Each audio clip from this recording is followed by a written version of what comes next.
ব্যক্তি যার নাম হচ্ছে আব্দুল্লাহ ইবনে উবাই। আব্দুল্লাহ বিন উবাই হচ্ছে একজন মুনাফিক। মুনাফিক কাকে বলা হয়? যার মুখে এক কথার ভিতরে এক কথা, তাকে বলা হয় মুনাফিক। আমাকে সামনে বলছে হুজুর আপনার চাইতে বড় আলেম কেউ নাই, আর পেছনে বলছি শালা কি জানে, তো একে বলা হয় মুনাফিক। আমাকে বলছে যে মুফতি সাহেব আপনি খুব ভালো, আর পেছনে যে আমার দুর্নাম করছে, একে বলা হয় মুনাফিক। এরকম লোক আছে না নাই? অনেক আছে। আল্লাহ পাক বলেন যে মুনাফিকদের স্থান হবে, মুনাফিকদের জায়গা হবে জাহান্নামের সর্বনিচু নিচ জায়গাতে। তো রাসূল কায়নাত সাল্লাল্লাহু আলাইহি ওয়াসাল্লাম আমার নবী মুস্তাফা এক হাজার সাহাবী নিয়ে যেতে সামনে পড়ে গেল আব্দুল্লাহ ইবনে উবাই রাইসুল মুনাফিকিন। আব্দুল্লাহ ইবনে উবাই নবীকে ডাক দেওয়ার পরে বলল যে রাসূলুল্লাহ আমার কাছে কিছু লস্কর আছে, সেগুলোকে নিয়ে আপনি চলে যান। কিন্তু নবী তো জানেন যে এই রাইসুল মুনাফিক, এর মুখে এক কথা অন্তরে এক কথা। নবী জানেন না? জানেন না? ভালো করে জানেন। তো নবী আমার বললেন যে কোন মুনাফিক ব্যক্তির সাহায্য আমি নবী মুস্তাফা নিব না। এই কথা যেমনই বলা ওবাইদুল্লাহ আপনার সঙ্গে সঙ্গে আব্দুল্লাহ ইবনে উবাইয়ের মাথা গরম হয়ে যাওয়ার পরে বলল যে নবী আমার কথা মানল না। তো মুনাফিক ব্যক্তি ছিল, তো নবীর নিকটে 1000 ছিল, তো এই মুনাফিকের দিকে 300 কিন্তু ফেরত চলে এলো। তাহলে নবীর কাছে কত থাকলো? 1000 এর মধ্যে 300 চলে এলে 700 থাকলো। নবী আমার এবার এই 700 সাহাবায়ে কেরামকে নিয়ে 3000 কাফেরের মোকাবিলা করার জন্য যাচ্ছে। ওদিকে 3000 আর নবীর নিকটে 700। যাওয়ার পরে নবী আমার দেখলো কাফেররা কিন্তু ভিতরে আসে, কাফেররা কিন্তু ভিতরে আসে। ইহীন অবস্থায় এই যে পাহাড়ের যে দাররা ছিল, এই পাহাড়ের দাররাতে নবী আমার 50 জন যারা তীরন্দাজ ব্যক্তি, তীর চালাতে জানে, এই রকম 50 জন ব্যক্তিকে নবী আমার এই দাররার মুখে দাঁড় করিয়ে দিলেন। দাঁড় করিয়ে দেওয়ার পরে নবী আমার বললেন যে যতক্ষণ পর্যন্ত তোমাদের নিকটে কোন লোক আমি না পাঠাবো, এই দাররা কিন্তু তোমরা ছাড়বে না। এই দাররাটা তোমরা ঘিরে রাখো, কারণ এই দাররা ছেড়ে দিলে ভিতর দিয়ে কিন্তু কাফেররা ঢুকে যাবে। রাসূল কায়নাত সাল্লাল্লাহু আলাইহি সাল্লামের জন্য একটা ঝোপড়ি বানানো হলো। ঝোপড়ি বানানোর পরে নবী আমার ভিতরে ঢুকলেন, আর রাসূল কায়নাত সাল্লাল্লাহু আলাইহি সাল্লামের ওই ঝোপড়িকে চারিদিক থেকে কয়েকজন সাহাবী মিলে তীর হাতে নিয়ে পাহারা দিতে আরম্ভ করলেন। পরের দিন সকাল বেলায় উহুদের যুদ্ধ আরম্ভ হলো। দামামা বাজল। সাহাবায়ে কেরামের সঙ্গে কাফেরদের মোকাবিলা হয়, কাফেরদের সঙ্গে সাহাবীদের মোকাবিলা হয়। একের পর এক মোকাবিলা করতেছে। হঠাৎ একজন সাহাবী একটা খেজুর খেতেছে দাঁড়িয়ে দাঁড়িয়ে। তো নবী আমার সাহাবীদেরকে জোশ দিতে হবে যুদ্ধের। তো নবী আমার বের হওয়ার পরে বলতেছে যে তোমরা তাড়াতাড়ি আগে বাড়ো ওই জান্নাতের দিকে, যে জান্নাত আসমানের চাইতেও বড়। সুবহানাল্লাহ বলেন। তো এই সাহাবী খেতেছিলেন খেজুর। তো বললেন ইয়া রাসূলুল্লাহ এই যুদ্ধে যদি আমি শহীদ হই তাহলে কি আমি জান্নাতের চাইতে বড়, আসমানের চাইতে বড় জান্নাত পাবো? বলে নিশ্চয়ই তুমি পাবে। হাফ খেজুর ছিল, ফেলে দিয়ে সঙ্গে সঙ্গে তরবারি বের করে সিংহের মতো গর্জন করে কাফেরদের মধ্যে লাফ মেরে ওই জায়গাতে গিয়ে কয়েকজন কাফেরকে কতল করে এই সাহাবী রাসূল শাহাদাতের জাম তিনি পান করলেন। এখানে রেখে দেন 15টা লিয়ালি সুবহানাল্লাহ মেলা হয়ে গেছে, আমরা 2-1টা লিব আলহামদুলিল্লাহ থাক। তা আজি যারা মুহতারাম উনি শহীদ হয়ে গেলেন। এইবার নবীর নিকটে একটা তলোয়ার ছিল। তো নবী আমার বলতেছেন যে তলোয়ারের হক কে আদায় করতে পারবে? হাত তোলো। এই তলোয়ারটার হক কে আদায় করবে? একজন সাহাবী ছিল, নাম ছিল আবু দুজানা। তিনি দাঁড়িয়ে গেলেন, ইয়া রাসূলুল্লাহ তলোয়ারের হক কি আছে আপনি বলেন। তো বললেন শোনো, এই তলোয়ারের হক হলো এই তলোয়ার দিয়ে কাফেরদেরকে কতল এত ভাবে করতে হবে, এমন ভাবে করতে হবে যেন তলোয়ার টেढ़ा হয়ে যায়। সুবহানাল্লাহ বলবেন না? যেন তলোয়ার বাঁকা হয়ে যায়, তো সঙ্গে সঙ্গে হযরতে আবু দুজানা রাদিয়াল্লাহু আনহুর হাতে নবী মুস্তাফা আমার ওই তলোয়ারটা দিলেন, আর হযরতে আবু দুজানা রাদিয়াল্লাহু আনহু ওই তলোয়ারটাকে হাতে নিয়ে মাথাতে একটা লাল রুমালকে বেঁধে কিতাব বলে যে ঘোড়ার উপরে সওয়ার হয়ে এইদিকে কাফেরের সংখ্যা বেশি ছিল, ওই দিকে ঘুষে যাওয়ার পরে বারবার করে কাফেরদের উপরে হামলা করতেছিল। বলে তলোয়ার চালাতে চালাতে তাকিয়ে দেখা হলো যে কাফেরদেরকে কতল করতে করতে তলোয়ারকে টেढ़ा করে দিয়েছে। তো তাকিয়ে দেখতেছে একজন কাফেরের বিবি চলে আসছে, মহিলা। মক্কা থেকে মহিলারা এসেছিল উহুদের যুদ্ধে কাফেরদের পক্ষে। তারা দব বাজিয়ে বাজিয়ে কাফেরদেরকে উস্কাতে ছিল, যুদ্ধে যাও যুদ্ধে যাও যুদ্ধে যাও। তো একজন কুফফার মহিলাকে হযরত আবু দুজানা সামনে পেয়ে নিয়েছেন। তো তিনি চিন্তা করলেন যে নবীর মুকাদ্দাস হাতের তলোয়ার, আর এই তলোয়ার দিয়ে একজন মহিলাকে জবাই করা হয়, বলে এটা একটা শরমিন্দগি কথা, সম্ভব হবে না। তো আবু দুজানা রাদিয়াল্লাহু আনহু তাকে জবাই করলেন না। এই যে আপনার 50 জন তীরন্দাজ ব্যক্তিকে নবী যে দাররাটা পাহারা দেওয়ার জন্য রেখেছিলেন, মনে আছে তো? পাহারা দেওয়ার জন্য রেখেছিলেন। হঠাৎ পাহাড়ের উপর থেকে কে একটা আওয়াজ দিয়ে দিল যে যুদ্ধে তোমাদের জয়লাভ হয়ে গিয়েছে, গনিমতের মাল তোমরা লুট করতে লাগবে। এই 50 জন সাহাবী আওয়াজ পাওয়ার পরে এই পাহাড়ের দাররার মুখকে ছেড়ে দিয়ে গনিমতের মাল লুট করতে আরম্ভ করে দিল। একজন সাহাবীর নাম শুনেননি? খালিদ ইবনে ওয়ালিদ, বিখ্যাত সাহাবী। কিন্তু ওই সময়তে খালিদ ইবনে ওয়ালিদ ছিল কাফের। এই কাফেরদের লিডার সর্দারি উহুদের যুদ্ধে করেছিল খালিদ ইবনে ওয়ালিদ। কথা বুঝতে পারলেন? তো যেমনই খালিদ ইবনে ওয়ালিদ দূর থেকে তাকিয়ে দেখলো যে দাররা নবীর সাহাবীরা ঘেরাও করেছিল। আরে নাচ বলবো যা, ইনশাআল্লাহ নাচ শোনাবো, নাচ শোনাবো যা,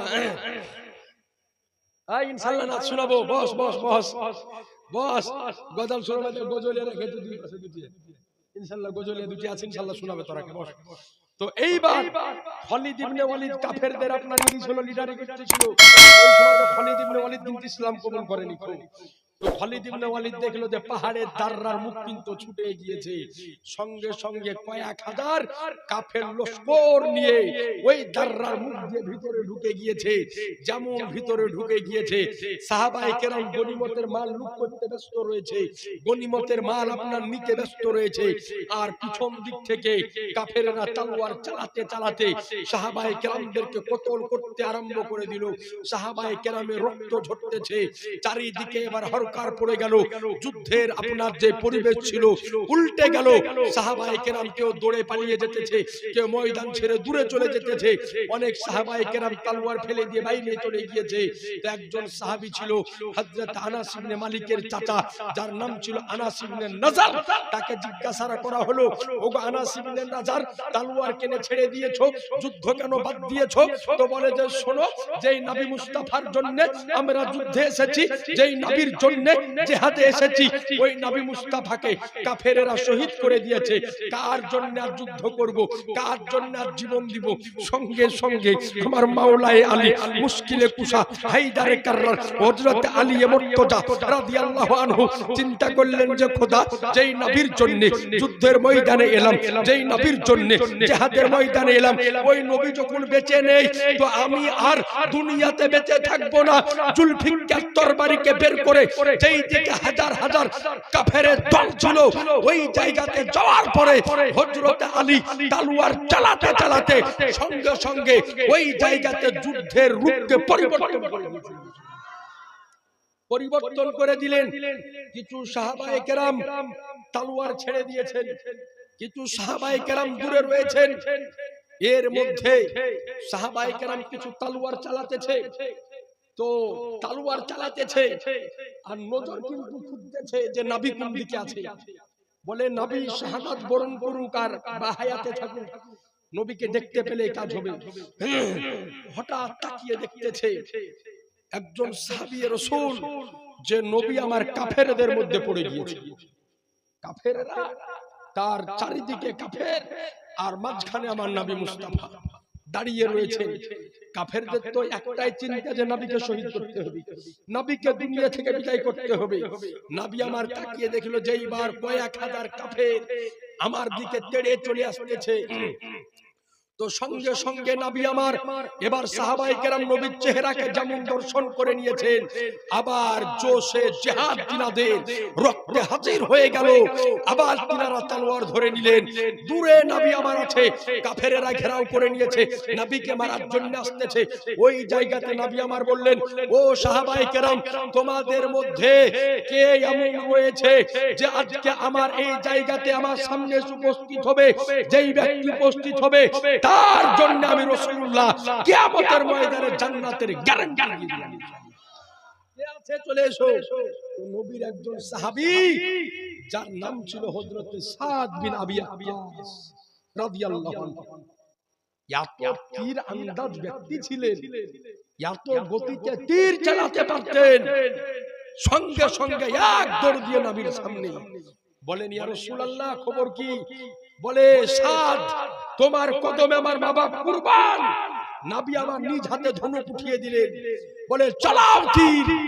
সঙ্গে সঙ্গে সাদ ইবনে আবি ওয়াক্কাস নবী পিছনে আর সাদ ইবনে আবি ওয়াক্কাস তীর চালাতে আরম্ভ করলেন। কিতাব বলে যে ওই জায়গাতে হযরত সাদ ইবনে আবি ওয়াক্কাস তীর এত গতিতে চালিয়েছিলেন যে 3000 কাফেরকে একাই রুখে দিয়েছিলেন। 3000 কাফেরে তীর চালাতেছে আর সাদ বিন আবি ওয়াক্কাস তীর চালাতেছে। তো কিতাব বলে যে সাদ বিন আবি ওয়াক্কাসের তীর চালানোর গতিবেগ এত ছিল যে 28 খানা ধনুককে ছিঁড়ে ফেলে দিয়েছিল। জোর করে বলেন না। এরপরে সামনে চলে আসলেন হযরত আবু তালহা রাদিয়াল্লাহু আনহু। ইনিও বিশাল তীরন্দাজ ব্যক্তি ছিলেন, তীর চালাতে পারতেন খুব গতিতে। এইবার উনি আসার পরে নবীর সামনে দাঁড়িয়ে গেলেন। নবী আমার তীরগুলোকে উঠিয়ে একবার সাদ বিন আবি ওয়াক্কাসকে দেয়, একবার আবু তালহাকে দেয়, আর দুইজন সাহাবী নবীকে সম্মুখে নিয়ে পেছনে নবী মুস্তাফা সম্মুখে দাঁড়িয়ে তীর চালাতেছে। আর নবী আমার একটু মাথা উঠিয়ে দেখতেছে। তো হযরতে সাদ বিন আবি ওয়াক্কাস বলে, ইয়া রাসূলুল্লাহ, আপনাকে আল্লাহ পাকের ইজ্জতের কসম, যতক্ষণ পর্যন্ত আমি সামনে আপনার দাঁড়িয়ে রয়েছি আপনি মাথাকে বাড়াবেন না। এই যুদ্ধে শেষে দেখা গেল যে হযরতে আবু তালহার সিনাতে 1 নয় 2 নয় 83 খানা তীর লেগেছে। 83 খানা তীরের এবং বল্লমের আঘাত ছিল, কিন্তু কসম খোদার একটা আঘাতও পিঠে ছিল না, প্রত্যেকটা আঘাত সিনার উপরে ছিল। অর্থাৎ নবী আমার পেছনে, তো হঠাৎ নবী সামনে রয়েছেন আর হযরতে আবু তালহা দুধাপে এগিয়ে গেলেন। নবী আমার বলেন যে আবু তালহা সামনে কেন এগিয়ে গেলে? বলে, ইয়া রাসূলুল্লাহ, ওই দেখেন একজন শক্তিশালী কাফের তীর চালাতেছে, আর তীর চালানোর গতিবেগ খুব, যদি আপনার সঙ্গে লাগালাগি অবস্থায় থাকি ওই তীর আমাকে লেগে ভেদ করে আপনাকে লেগে যাবে। বলে, যেমনই সামনের দিকে এগিয়ে গিয়েছেন ওই তীরন্দাজ কাফের যেমনই তীর চালানো, হযরতে আবু তালহা রাদিয়াল্লাহু আনহু আজকে পেটে লাগার পর ওই তীর পিঠ দিয়ে বেরিয়ে গেছে। এই যুদ্ধ মর্মান্তিক যুদ্ধ সংগঠিত হয়েছিল আপনার 3 হিজরিতে। হওয়ার পরে সাহাবায়ে কেরামগণ আবার পুরনো জোশে ফিরে আসলো। এইবার আসার পরে নবীকে আবার কাফেররা ঘেরাও করলো। ওদের তো একটাই টার্গেট, নবীকে শহীদ করতে। নবী শহীদ হয়ে গেলে সব খেলা শেষ, ইসলাম প্রচার শেষ। এইবার একজন কাফের নবীর মাথায় হেলমেট লাগানো ছিল। একজন কাফের দূর থেকে একটা বল্লমের বাড়ি যখন মারলো, তো আমার রাসূল কায়নাত সাল্লাল্লাহু আলাইহি সাল্লামের মাথার হেলমেট ভেঙে মস্তকের মধ্যে ঢুকে। নবীর যখন মস্তকের মধ্যে ঢুকে গেল, দূর থেকে কাফেররা পাথর চালাতে আরম্ভ করলো। এই পাথর চালাতে চালাতে নবী মুস্তাফার ঠোঁট মোবারক নিচের দিকে কেটে গেল, একটা দুটো দাঁত ভেঙে গেল। দাঁত ভেঙে ওই মুহূর্তে পড়ে নাই, আঘাত পেয়েছে দাঁতে। এরপরে হেলমেট ভেঙে মাথায় ঢুকে গিয়েছে। ঢুকে যাওয়ার পরে সাহাবায়ে কেরাম নবীকে ঘেরাও করে নিলেন। কাফেরদেরকে ময়দান থেকে বিতাড়িত করার পরে এরপরে আপনার রাসূল কায়নাত সাল্লাল্লাহু আলাইহি ওয়াসাল্লামের যে মস্তক মোবারকে হেলমেট ভেঙে ঢুকে গিয়েছিল, ঠোঁট মোবারকে ঢুকে গিয়েছিল, একজন সাহাবী নিজের মুখকে লাগিয়ে জোর করে টান মেরে ওই হেলমেট ভাঙাকে মাথা থেকে বের করলেন। মুখের মধ্যে একটা হেলমেট ভাঙা ঢুকে গিয়েছিল, এটাকে যেমনই বের করতে যাওয়া সঙ্গে সঙ্গে আমার রাসূলুল্লাহ দুটো দান্দান মুবারক শহীদ হয়ে গেল। রাসূলুল্লাহ যখন দান্দান মুবারক শহীদ হয়ে গেল, ঠোঁট দিয়ে ঝরঝর করে রক্ত যখন বের হতেছে, ওই জায়গাতে একজন সাহাবী ছিল যার নাম হলো হযরতে মালিক ইবনে সিনান রাদিয়াল্লাহু আনহু। সঙ্গে সঙ্গে দেখতেছেন আমার রাসূলুল্লাহ রক্ত চুইতেছে, সঙ্গে সঙ্গে নবীজির ঠোঁট মোবারকে মুখ লাগিয়ে রক্তকে চুষে পান করলেন। নবী বললেন যে মালিক ইবনে সিনান, তুমি আমার রক্ত পান করে নিয়েছো? বলে জি ইয়া রাসূলুল্লাহ। বলে শোনো, যার পেটের মধ্যে আমি নবীর রক্ত গিয়েছে তার জন্য জাহান্নামের আগুনকে আল্লাহ হারাম করে দিয়েছে। এই আজিজানে মুহতারাম, এই উহুদের যুদ্ধ 3 হিজরিতে কমপ্লিট হলো। এই উহুদের যুদ্ধে 70 জন নবীর সাহাবায়ে কেরাম শহীদ হয়েছিলেন। 70 জন সাহাবীকে নবী আমার কবর দিলেন, মাটি দিলেন। আপনারা জানেন যারা যুদ্ধের ময়দানে শহীদ হয় তাদেরকে কিন্তু গোসল দেওয়া হয় না, তাদেরকে কাফনও দেওয়া হয় না, বরং যেই পোশাক পরে রক্ত মাখা শরীরে পোশাক থাকে ওটা পরিয়ে ওই অবস্থাতে তাদেরকে গোসল করে দেয়, আপনার কবর দিয়ে দেওয়া। হঠাৎ রাসূলে কায়নাত সাল্লাল্লাহু আলাইহি সাল্লামের সাহাবায়ে কেরাম বললেন, ইয়া রাসূলুল্লাহ 70 জন সাহাবী শহীদ হয়েছে, তার মধ্যে 68 জন সাহাবীর লাশকে পেয়েছি আর 2 জন সাহাবীর লাশকে পাইনি। বলে কে কে? বলে তার মধ্যে একজন আছে আপনার প্রিয় সাহাবী হযরত হানজালা রাদিয়াল্লাহু আনহু। বলে কোথায় আছে? লাশকে খুঁজো। তো হযরত হানজালা রাদিয়াল্লাহু আনহু লাশকে খুঁজতে আরম্ভ করলেন সাহাবায়ে কেরাম। হঠাৎ পশ্চিম দিক থেকে একজন মেয়ে হেঁটে হেঁটে আসতেছেন নবীর নিকটে। বলে ইয়া রাসূলুল্লাহ, আজকে সকাল বেলায় আপনি একজন আপনার সাহাবীর বিবাহ পড়িয়েছেন, আপনার মনে আছে? বলে পড়িয়েছে, আমার প্রিয় সাহাবী হানজালা। বলে ইয়া রাসূলুল্লাহ, আমি আপনার ওই সাহাবী হযরত হানজালার বিবি, হাতের মেহেন্দির রং এখনো শুকায়নি। আপনার সাহাবী আমার নিকটে শুয়েছিল, নির্জন রাত্রি কালে যুদ্ধের দামামা বেজে উঠেছে, আপনার সাহাবী বের হয়ে চলে এসেছে। ইয়া রাসূলুল্লাহ, আপনার সাহাবী শাহাদাত বরণ করেছে, তবে আপনার নিকটে বলি যে তার উপরে গোসল ফরজ হয়ে গিয়েছিল, আপনি একটু গোসলটা দিয়ে দিবেন। সাহাবায়ে কেরাম খুঁজতেছেন কোথায় পাওয়া যায়। হঠাৎ জিবরিল আমিন হাজির। বলে ইয়া রাসূলুল্লাহ, আপনার সাহাবী হানজালা শাহাদাতে এত আল্লাহ খুশি হয়েছে যে হানজালাকে আজকে দুনিয়ার জমিন থেকে ফেরেশতারা উপরে তুলে নিয়ে গিয়ে আজকে উপরে নিয়ে যাওয়ার পরে হাউজে কাউসারের পানি দিয়ে গোসল দিতেছে। বলে কোথায় আছে? হানজালা লাশকে নিয়ে এসো। হযরত হানজালা রাদিয়াল্লাহু আনহু লাশকে নিয়ে আসা হলো। নিয়ে আসার পরে আপনার নবীর নিকটে রাখা হলো।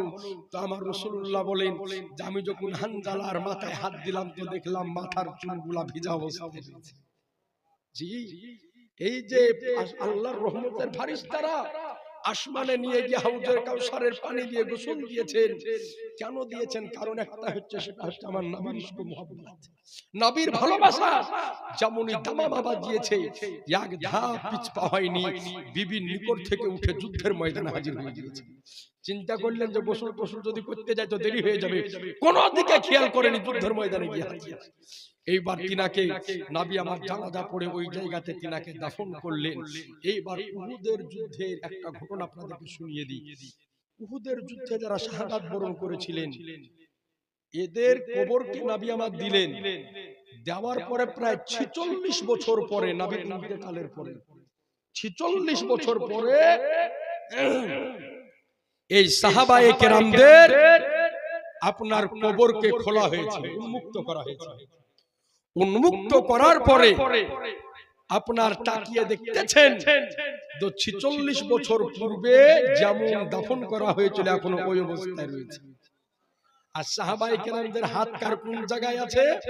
কিতাবের মধ্যে লেখা আছে যে যার যেই জায়গাতে জখম আছে সে সেই জায়গায় হাত দিয়ে রেখেছে।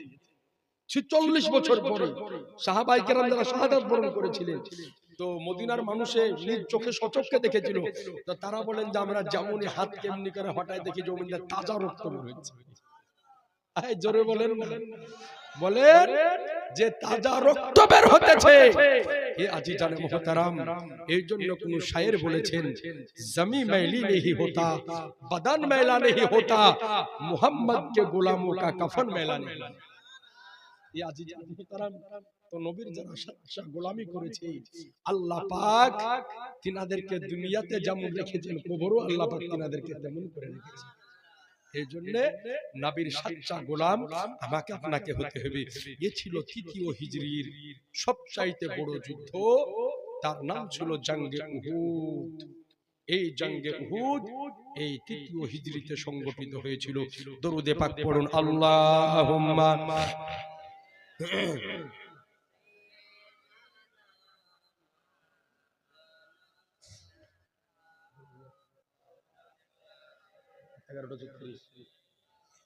মাওলানা মুহাম্মদ সাল্লাল্লাহু আলা মুহাম্মাদিন।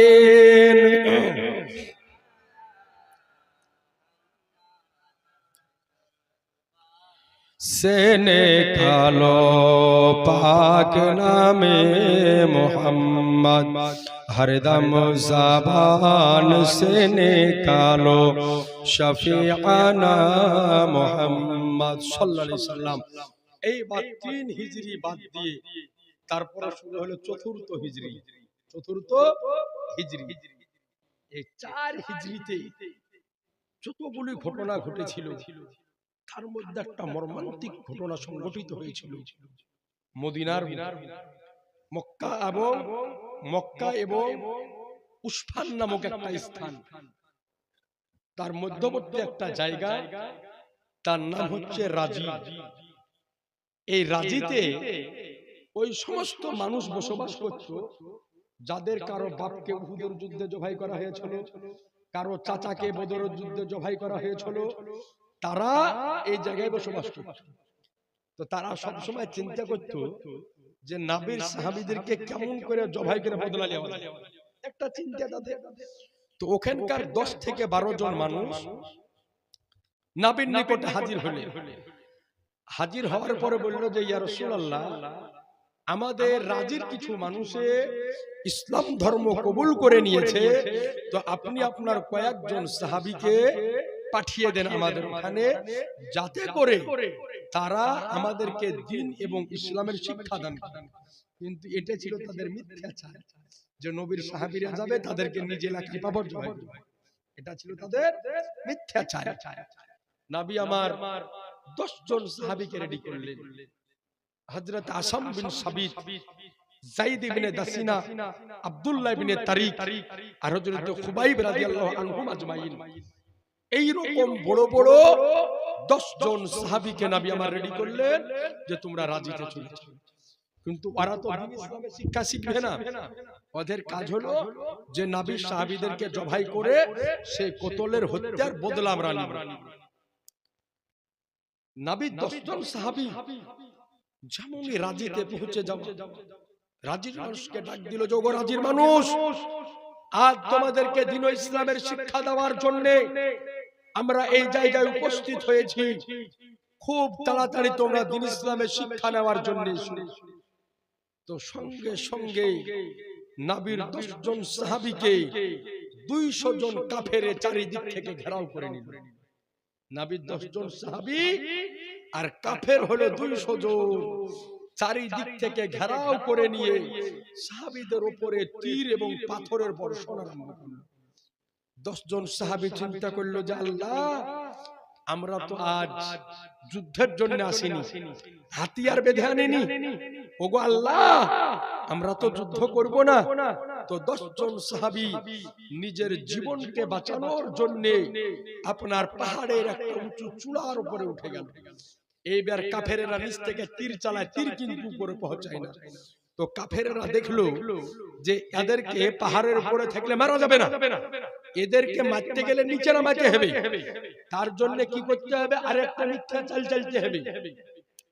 তো কাফেরেরা নিচ থেকে বলল, যোগো নবীর সাহাবী, তোমাদেরকে আমান দিচ্ছি, তোমাদেরকে কথা দিচ্ছি, তোমাদের দিকে আর তীর চালাবো না, তালুয়ার চালাবো না, পাথর চালাবো না, ইট চালাবো না, তালুয়ার চালাবো না, তোমরা নিচে নেমে এসো। হযরত আসাম বিন সাবেত রাদিয়াল্লাহু আনহু বলেন যে সঙ্গে সঙ্গে তিনি বললেন, ও কাফেরেরা শোনো, তোমাদের কথাকে আমরা বিশ্বাস করি না, তোমাদের কথাকে আমরা মানতে পারি না, কারণ তোমাদের একটা কথা মেনে আমাদেরকে পাহাড়ের চূড়ার উপরে উঠতে হয়েছে।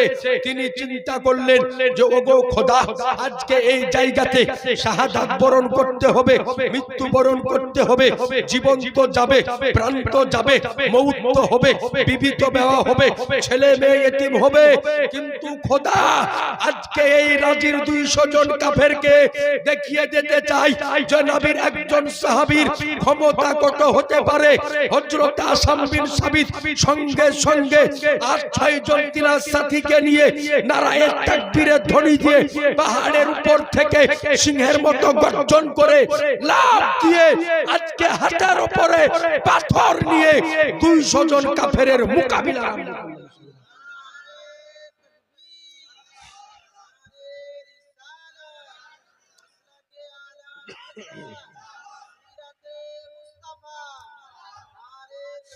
আল্লাহু আকবার, ইয়া রাসূলুল্লাহ, ইয়া আজিজানা মুহতারাম, এই দিকে 200 জন কাফের আর নবীর সাহাবী 7 জন, কতক্ষণ মোকাবিলা করা যায়?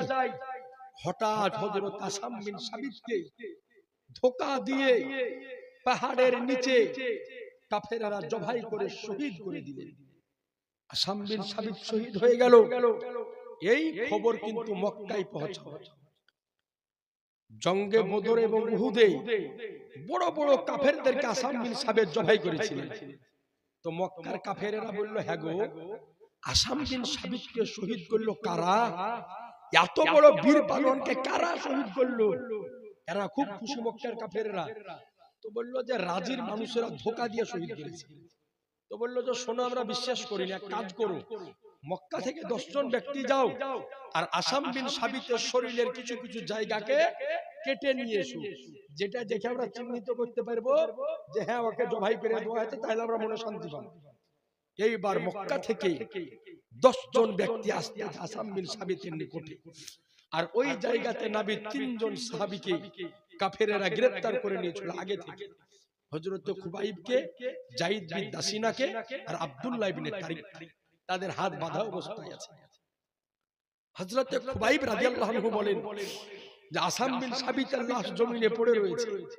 আমি তাকিয়ে দেখলাম মক্কা থেকে 10 জন কাফের আসাম বিন সাবিতের লাশের দিকে আসতেছে, যিনার শরীরকে কেটে কেটে নিয়ে যাবে। বলে আমার তো কিছুই করার নাই, 2 হাতকে বাঁধা অবস্থায় আছে। বলে সঙ্গে সঙ্গে আমি কিছু করতে না পেরে আল্লাহর দরবারে দোয়া করার জন্য হাত উঠিয়ে দিই, খোদা তোমার নবীর প্রেমে প্রাণ দিয়ে, জান দিয়ে, নিজের জানকে উৎসর্গ করে শাহাদাত বরণ করে পাহাড়ের নিচে পড়ে আছে। ওগো খোদা, মক্কার কাফেরেরা এসে লাশের সঙ্গে বেদবি করবে, শরীরকে কাটাকাটি করবে। ওগো খোদা, তোমার নিকটে আমি খুবাইব দোয়া চাই, আল্লাহ তোমার নবীর সাহাবীর ইজ্জতকে তুমি বাঁচিয়ে নিও। হযরতে খুবাইব বলে, আমি দোয়া করে হাতকে নিচে নামাতে পারিনি, সঙ্গে সঙ্গে তাকিয়ে দেখলাম আসমান থেকে 1 নয় 2 নয় লক্ষ লক্ষ মৌমাছি আল্লাহ নাজিল করে দিয়েছেন। মৌমাছি নাজিল করে দিয়েছেন। বলে মৌমাছিগুলো জমিনে আসার পরে হযরত আসাম বিন সাবিতের লাশকে এমন করে ঘেরাও করে রাখলো, মক্কার কাফেররা আসার পর চিনতে না পেরে ওখান থেকে ফেরত চলে গেল। সুবহানাল্লাহ, জি, ফেরত চলে গেল। কিন্তু হযরতে খুবাইব রাদিয়াল্লাহু আনহুকে এরা বন্দী করে নিয়ে চলে গেল নিজ বাড়িতে। নিয়ে যাওয়ার পরে এই একজন কাফের যাকে বদরে শহীদ করা, বদরে কতল করা হয়েছিল, এই কাফের বেটা জীবিত ছিল এই সময়। হযরত খুবাইবকে খরিদ করে নিল, বলল যে কাজ করো, টাকা জালি বেলা কিন্তু খুবাইবকে আমার হাতে তুলে দাও। টাকার বিনিময়ে হযরত খুবাইবকে খরিদ করে নিলেন। হযরত খুবাইব রাদিয়াল্লাহু তাআলা আনহু কে আপনার ওই কাফের নিয়ে নিজ বাড়িতে চলে গেলেন। বাড়িতে যাওয়ার পরে একটা ঘরের মধ্যে বন্দী করে রাখলেন। বলে শোনো, এই ঘরের মধ্যে খুবাইবকে বন্দী করে রাখা হলো। আজ থেকে খুবাইবকে পানিও খেতে দিবে না, খাবারও খেতে দিবে না, বাইরেও বের করা হবে না। হযরত খুবাইবকে ঘরের মধ্যে তালাবন্দি করে রাখা হলো। এক নয় দুই নয় 40 দিন যাবত নবীর সাহাবী হযরত খুবাইবকে তালা বন্ধ করে ওই ঘরের মধ্যে খেতে না দিয়ে, পান করতে না দিয়ে বন্দী অবস্থায় রাখা হলো। হযরত খুবাইব রাদিয়াল্লাহু আনহু 40 দিন ঘরের মধ্যে বন্দী অবস্থায় আছে। হঠাৎ ওই কাফেরের বোন চিন্তা করছে যে একবার তাকিয়ে দেখি তো খুবাইব বেঁচে আছে না মারা গিয়েছে, চলে গিয়েছে না আছে। ওই কাফেরের বোন ঘরের দরজাকে যেমনই খুলতেছে তো তাকিয়ে দেখতেছে, আল্লাহর কসম, রব্বুল আলামিনের ইজ্জতের কসম, অন্ধকার ঘরের মধ্যে বসে বসে হযরত খুবাইব তাজা আঙ্গুর খেতেছে। একটু জোরে বলতে হবে, তাজা আঙ্গুর খেতেছে। কাফেরের বহিন আশ্চর্য, তালাবন্ধ ঘর, খেতে দেওয়া হয়নি, পান করতে দেওয়া হয়নি, তাজা আঙ্গুর কোথায় পেলে? বলে শোনো, যেই দিন থেকে তোমার ভাই এই ঘরের মধ্যে আমাকে বন্দী করে রেখেছে, আল্লাহ পাক প্রতিদিন আমাকে জান্নাত থেকে তাজা আঙ্গুর খাইয়ে থাকে। জি, তাজা আঙ্গুর খেতেছে। এইবার 40 দিন পার হয়ে যাওয়ার পরে এই কাফেরেরা হযরত খুবাইবকে ধরে নিয়ে তানঈম নামক একটা স্থানে নিয়ে গেল। নিয়ে যাওয়ার পরে হযরত খুবাইবকে বলতেছে, খুবাইব, আজ তোমার জীবনের শেষ দিন, কিছুক্ষণ পরে তোমাকে শুলির উপরে চড়িয়ে দেওয়া হবে। ও খুবাইব, আজ যেহেতু জীবনের শেষ দিন, কি চাও বলো? শেষ মুহূর্তে খেতে যদি চাও খেতে দেওয়া হবে, পান যদি করতে চাও পান করতে দেওয়া হবে, বিবিকে দেখতে চাইলে বিবিকে দেখতে দেওয়া হবে, মাকে দেখতে চাইলে মাকে দেখতে দেওয়া হবে। বলো খুবাইব কি চাও? নবীর আশিক ছিলেন, নবীর প্রেমিক ছিলেন, নবীর সাহাবী ছিলেন। বললেন যে শোনো, আজকে আমি টাকা চাই না, বিবিকে দেখতে চাই না, খেতে চাই না, পান করতে চাই না, মা বাপের দর্শন করতে চাই না, বরং নবীর মোহাব্বতে 2 রাকাত নামাজ পড়তে চাই। 2 রাকাত নামাজ তলোয়ারের সায়াত বুঝছেন যে 2 রাকাত নামাজ পড়তে দাও। কাফেররা বললেন যে যাও পড়ে নাও। একদিকে 2 রাকাত নামাজ পড়তে দিয়ে দাও। হযরত খুবাইব খুব তাড়াতাড়ি নামাজটাকে শেষ করে দিলেন। তো কাফেররা বলছে, কি ব্যাপার খুবাইব, আজ এত তাড়াতাড়ি নামাজ কেন শেষ করলে? বলে শোনো কাফেররা, আজ তো মন চাইতেছিল যে সারাটা দিন আল্লাহর ইবাদতে পার করে দিই, কিন্তু আমি যদি রুকুকে লম্বা করি তোমরা মনে করবে জানের ভয়ে রুকু লম্বা করছে, সিজদাকে যদি লম্বা করি মনে করবে প্রাণের ভয়ে সিজদা লম্বা করতেছে, তাশাহুদকে লম্বা করলে মনে করবে শহীদ হওয়ার ভয়ে তাশাহুদকে লম্বা করতেছে। শোনো কাফেরের দলেরা, আজকে জান যাবে, নবীর মহব্বতে প্রাণ যাবে, নবীর ইশকে বিবি বাবা হবে, নবীর মহব্বতে ছেলে মেয়ে এতিম হবে, নবীর মহব্বতে। শোনো কাফেরের দলেরা, बोला मैंने मुस्तफा जान देने से नहीं डरते, ये सर रह जाए या कट जाए कुछ परवाह नहीं। বলে শোনো কাফেরেরা, আজ গর্দান তো দিতে পারি, বিবিকে বেওয়া করতে পারি, ছেলে মেয়ে এতিম করতে পারি, বাপ মাকে সন্তান হারা করতে পারি, কিন্তু কসম খোদার নবীর মোহাব্বত দিতে চাই। এইবার খুবাইবকে শুলির উপরে চড়ানো হচ্ছে। নবীর সাহাবী শুলির উপরে চড়তেছেন আর মনে মনে একটাই আরজি করতেছেন, ইয়া রাসূলুল্লাহ, আপনার মহব্বতে জান দিতেছি, আপনার মহব্বতে প্রাণ দিতেছি, আপনার ইশকে শহীদ হতেছি ইয়া রাসূলুল্লাহ। শেষ মুহূর্তে একটাই আশা আকাঙ্ক্ষা করতেছি, যদি এই শেষ মুহূর্তে আপনাকে যদি পেতাম তো আপনাকে একবার শেষবারের মতো সালাত ও সালাম পেশ করে যেতাম। তো তানঈম নামক স্থান থেকে হযরতে খুবাইব নবীকে সালাম করতেছেন আর নবী আমার ওই সালামের জবাব দিতেছেন। বলে, ইয়া রাসূলুল্লাহ, একটু আপনাকে সালাম দিতে পারলে মনটা শান্তি হতো। এইবার যখন খুবাইবকে শুলির উপরে চাপিয়ে দেওয়া হতেছে তো মুখটা মদিনা শরীফের দিকে হয়ে আছে। কাফেররা বলছে, খুবাইবের মুখকে মক্কার দিকে করো, কাবার দিকে করো, কাবার দিকে করো। তো খুবাইব বলে, কাফেররা, আমার চেহারাটা তো কাবার দিকে হবে, দিলখানা এই জোরে বলেন, বলে নবীর দিকে। বলে, চেহারা তো আজকে মুস্তাফার দিক থেকে হতে পারে, কিন্তু দিলখানা মুস্তাফার দিক থেকে হতে পারে। এইবার খুবাইব রাদিয়াল্লাহু আনহুকে আপনার শুলির উপর চড়িয়ে দিয়ে শহীদ করে দেওয়া হলো। শাহাদাত বরণ করে গেলেন নবীর সাহাবী। শাহাদাত বরণ করার পরে রাসূল কায়নাত সাল্লাল্লাহু আলাইহি সাল্লামের কাছে খবর পৌঁছালো যে আপনার সাহাবী খুবাইবকে নির্মম ভাবে রাজির মানুষেরা ধোঁকা দিয়ে শহীদ করে দিয়েছে। তো ওখানে হাজার হাজার সাহাবী আছে।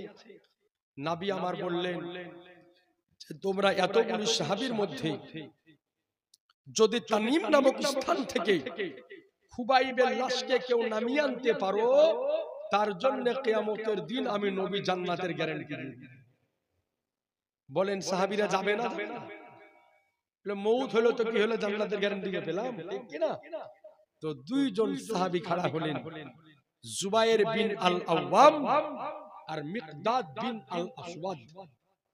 দুইজন সাহাবী দাঁড়িয়ে গেলেন, ইয়া রাসূলুল্লাহ, আমরা যাব। তো দুইজন সাহাবী নির্জন রাত্রিকালে ঘোড়ার উপরে সওয়ার হয়ে নির্জন রাত্রিকালে ঘোড়াকে চালিয়ে দিলেন। ঘোড়া চালিয়ে দিয়ে তামিম নামক স্থানে পৌঁছালেন। তো দূর থেকে তাকিয়ে দেখতেছেন যে আপনার 40 জন কাফেরে হযরত খুবাইবের লাশকে পাহারা দিতেছে। সুবহানাল্লাহ বলেন না? 40 জন কাফেরে হযরত খুবাইবের লাশকে ঘেরাও করে পাহারা দিতেছেন। এইবার দুইজন সাহাবী দূর থেকে তাকিয়ে তাকিয়ে দেখতেছেন। হঠাৎ আল্লাহ পাকে 40 জন কাফেরের চোখে ঘুম আসিয়ে দিয়েছে। 40 জন কাফের ঘুমিয়ে গিয়েছে। দুইজন সাহাবী জুবায়ের বিন আল আওয়াম আর মিকদাদ বিন আল আসওয়াদ দুইজন যাওয়ার পরে হযরত খুবাইবের লাশকে নিচে নামিয়ে আনলেন। বলেন, সিরাতে মুস্তাফার মধ্যে আব্দুল মুস্তাফা আজমি লিখেছেন যে খুবাইবকে ওই সময়তে শুলিতে চড়ানো 40 দিন হয়ে গিয়েছিল, কিন্তু সাহাবায়ে কেরাম বর্ণনা করেন যে ওই সময়তে তিনার শরীর থেকে তাজা রক্ত ঝরতেছিল।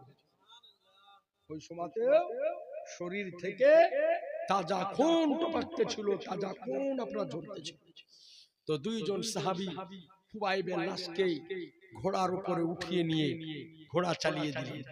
এই দিকে 40 জন কাফেরের চোখের ঘুম কিন্তু ছুটে গেছে। ছুটিয়া যাওয়ার পরে তাকিয়ে দেখছে খুবাইবের লাশ কিন্তু নাই। বলে, লাশ কোথায় গেল, লাশ কোথায় গেল? এইবার 40 জন ব্যক্তি একেবারে একসঙ্গে ঘোড়া চালিয়ে দিয়েছে। দুইজন সাহাবী লাশ নিয়ে আগে, এখন 40টা ঘোড়া যদি এখান দিয়ে চালানো হয় তো দূরের লোকদের দাওয়াত পাবে। আর আরাবিয়ান ঘোড়া টকবক করে ছুটতেছে। দুইজন সাহাবী ঘোড়ার আওয়াজ, পায়ের আওয়াজ যেমনই পাওয়া, তিনারা ঘোড়াকে দাঁড় করিয়ে দিলেন।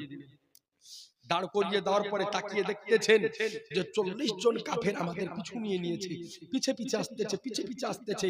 হঠাৎ দুইজন সাহাবী লাশকে জমিনে নামিয়ে দেওয়ার পরে বললেন যে, খোদা, এই মুহূর্তে খুবাইবের লাশ যদি পেয়ে যাই আমরাও শহীদ হয়ে যাব, আর খুবাইবের লাশের সাথে বেয়াদবি হবে। তো আল্লাহ, এই খুবাইবের লাশকে তুমি হেফাজত করো। কিতাব বলে সঙ্গে সঙ্গে জমিন দুই দিকে হতে গেল আর খুবাইবের লাশ জমিনের নিচে চলে গেল। জমিনের লাশ চলে গেল। এই জন্য খুবাইবকে বলা হয় বালিউল আরদ, যাকে জমিনে আপনার গিলে নিয়েছে তাকে বলা হয় বালিউল আরদ। তো খুবাইবের লাশ জমিনে চলে গেল। কাফেরেরা আসার পরে দেখলো খুবাইবের দুইজন সাহাবীর নিকটে কোনো লাশ নাই। তারা ফেরত চলে গেল। দুইজন সাহাবী নবীর নিকটে গেলেন, যাওয়ার পরে বললেন, ইয়া রাসূলুল্লাহ, আমরা খুবাইবের লাশকে আনতেছিলাম, কিন্তু রাস্তায় এই রকম ঘটনা ঘটে যাওয়ার পরে খুবাইবের লাশ জমিনে তলায় চলে গিয়েছে। তো আল্লাহর নবী বললেন, তোমরা যখন তানঈম নামক স্থান থেকে লাশকে এনেছিলে, যাও, কিয়ামতের দিন তোমাদের জন্য জান্নাতের গ্যারান্টি হয়ে যাবে। এ ছিল নবীর ইশক ও মুহাব্বত, এ ছিল নবীর প্রেম, এ ছিল নবীর ভালোবাসা। এই ঘটনা ঘটেছিল 4 হিজরিতে। এই রকম প্রত্যেক হিজরিতে 10 বছর নবী ছিলেন, 11 হিজরিতে নবীর ইন্তেকাল। তো এই 11 হিজরি পর্যন্ত এত ঘটনা ঘটেছিল। যদি মাক্কি জিন্দেগি বাদ দিয়ে শুধু যদি মাদানী জিন্দেগি বলা যায়, তো আর কয়েকশো বছর মিলেও শেষ করা যাবে না। এই ছোটখাটো কিতাব গেলানে যে ঘটনা গেলা দেওয়া আছে, যদি সম্পূর্ণ বলা যায় একদিক থেকে, তো মনে হয় আপনার মাসের পর মাস মিলে গেল শেষ হবে না। এত ঘটনা ঘটেছে, আপনাদের নিকটে মাত্র মোটামুটি করে মেন মেন কথা গেলা তুলে ধরতেছি। তো আজি জানে মুহতারাম, তো 4 হিজরিতে এই রকম ঘটনা আপনার এই রাজির সরজমিনে ঘটেছিল, যে জায়গাটা 7 জন মুকাদ্দাস সাহাবায়ে কেরামদের আপনার রক্তে রঞ্জিত হয়ে ওই সাহাবায়ে কেরাম শাহাদাত বরণ করে পৃথিবীর বুক থেকে বিদায় হয়েছিলেন। বলেন ইন্না লিল্লাহি ওয়া ইন্না ইলাইহি রাজিউন। একবার দরুদে পাক পড়ুন, আল্লাহুম্মা গজাল গাড়ি গায়া গালে ওয়ালা আলে